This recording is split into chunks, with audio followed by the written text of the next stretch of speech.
अस्सलाम वालेकुम। सियाणे कहंदे भी खादा सारे टब्बर ने ते ना बन गया परौणे दा।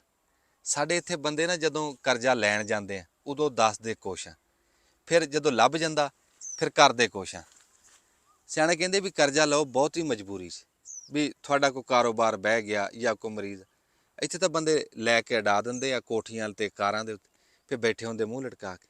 असीं तां सियाणिਆਂ ਤੋਂ सुणिया सी भी करजे दी रोटी नालों ना बंदा भुੱਖਾ रह ਲੇ ਉਹ ਚੰਗਾ।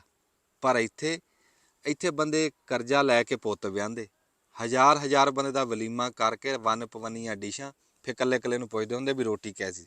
ਲੈ ਆਪ ਚਾਹੇ ਗਾਹਾਂ ਨੂੰ 2 ਸਾਲ ਵਾਸਤੇ ਰੋਟੀ ਤੋਂ ਤੰਗ ਹੋ ਜਾਣ, ਪਰ ਵਿਆਹ ਕਰਜ਼ਾ ਚੱਕ ਕੇ ਕਰਨਾ। ਫਿਰ ਲੋਕ ਮਗਰ ਮਗਰ ਆਪ ਅੱਗੇ। ਮੈਂ ਕਹਿੰਦਾ ਬੰਦੇ ਧੀਆਂ ਪੁੱਤਾਂ ਵਾਲੇ ਹੋ ਜਾਂਦੇ ਤੇ ਟੈਂਟਾਂ ਵਾਲਾ ਬੂਹਾ ਖੜਕਾਉਂਦਾ ਹੁੰਦਾ। ਮੈਂ ਤਾਂ ਇੱਥੇ ਐਸੇ ਐਸੇ ਬੰਦੇ ਕਰਜ਼ੇ ਦੇ ਸ਼ੌਕੀਨ ਸਾਡੇ ਪਿੰਡਾਂ 'ਚ ਵੀ ਆਪ ਦੀ ਕਾਪੀ ਤੇ ਕਢਾ ਕੇ ਖਾ ਲਿਆ, ਆਪਣੀਆਂ ਟੂਮਾਂ ਤੇ ਕਢਾ ਕੇ ਖਾ ਲਿਆ, ਫਿਰ ਦੂਸਰੇ ਦੀ ਜ਼ਮੀਨ ਤੇ ਕਢਾਉਣ ਨੂੰ ਫਿਰਦੇ ਹੁੰਦੇ।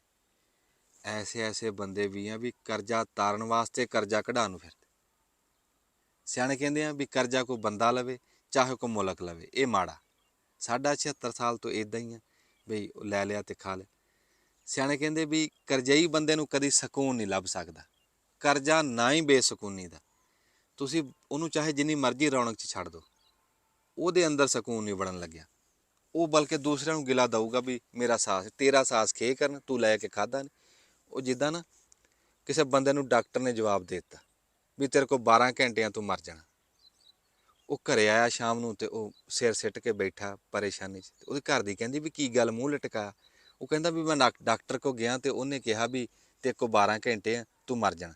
ਲੈ ਇੰਨੀ ਗੱਲ ਸੁਣ ਕੇ ਨਾ ਉਹਦੀ ਘਰ ਦੀ ਨੇ ਛੇਤੀ ਨਾਲ ਬਿਸਤਰਾ ਵਿਛਾ ਕੇ ਤੇ ਮੂੰਹ ਤੇ ਲੜ ਕਰਕੇ ਪੈ ਗਈ। ਉਹ ਬੰਦਾ ਕਹਿੰਦਾ ਵੀ ਭਲੀਏ ਲੋਕੇ ਵੀ ਮੈਨੂੰ ਮੌਤ ਦਿਖ ਰਹੀ ਆ ਤੇ ਤੂੰ ਤਾਂ ਪੈ ਗਈ ਆਰਾਮ। ਉਹ ਕਹਿੰਦੇ ਵੀ ਤੂੰ ਤਾਂ ਸਵੇਰੇ ਉੱਠਣਾ ਨਹੀਂ, ਮੈਂ ਤੜਕੇ ਉੱਠੂੰਗੀ।